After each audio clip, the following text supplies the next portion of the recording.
So my name is Alvin Uy. I'm actually 24 years old. I'm going 25 this year. So I started my trainee days when I was between 18 to 19 years old. I stayed in Korea for a year. I always go to JYP and SM and YG auditions. From Philippines, I fly to Korea just to audition.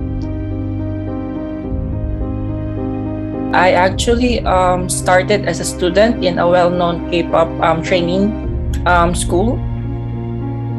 After that training program, I got into some agencies. I'm into some entertainments.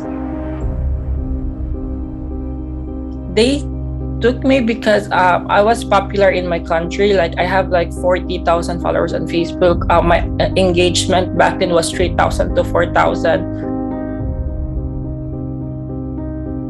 They offered me a contract for like a 6 months training, but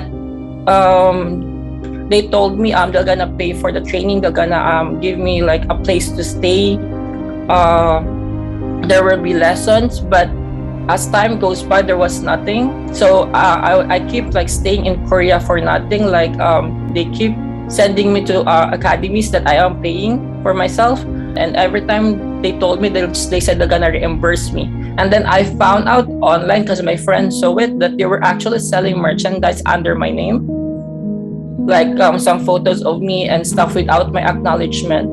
And they said it was on the contract that they can do that, and I was like, no, it wasn't on the contract. There was sometimes also that they were like sexually harassing me. They told me that there will be like a meeting with some sponsors, and then actually when we went there, this one guy was actually like touching my legs like the whole night. Every time I go, I was crying because I was scared.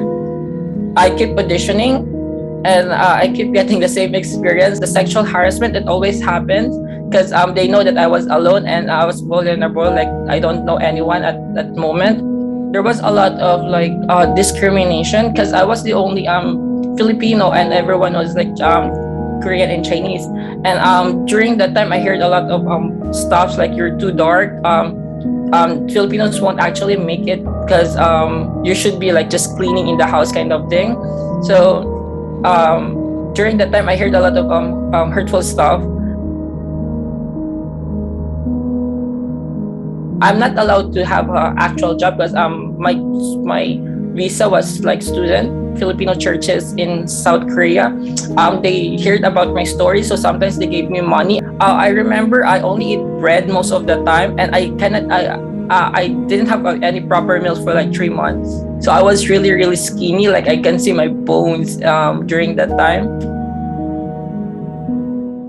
What I told my parents was like, I'm doing okay. That's when I was suffering from depression because it was too much for me in that time, and I cannot tell my parents. I stayed in Korea for a year, and then I told them what I was suffering from depression because I was suicidal already. So I told them that I'm very suicidal right now, that I might not be able to come home anymore. My dad told me like, okay, use the card, book back home, let's talk. Maybe it's about time to go back to college. And that's how I left Korea and go back to college. I was young, and I was really young that time, and I can say that it was a good and bad experience. Good because I met some good people that helped me during the process. But yeah, that's how I got PTSD, like post traumatic syndrome disorder. Because after that, sometimes it just triggers when I hear like bad stuff. So I'm planning to take my second master's and then do my PhD. Yeah, right now I'm also working in a fashion brand here in Canada. I live in Canada now. Only do public auditions. I won't recommend the private auditions, especially if it's a new agency, because that was actually like my mistake before. Like if it's a new agency, I was hoping that maybe they were gonna treat me right, and they would invest on me because they're not well known. I keep hiding and lying to my people that knows me. So if I can go back to them, I want to be honest and tell them what's actually happening, so maybe I can get a guidance, like advice from people that could actually help me.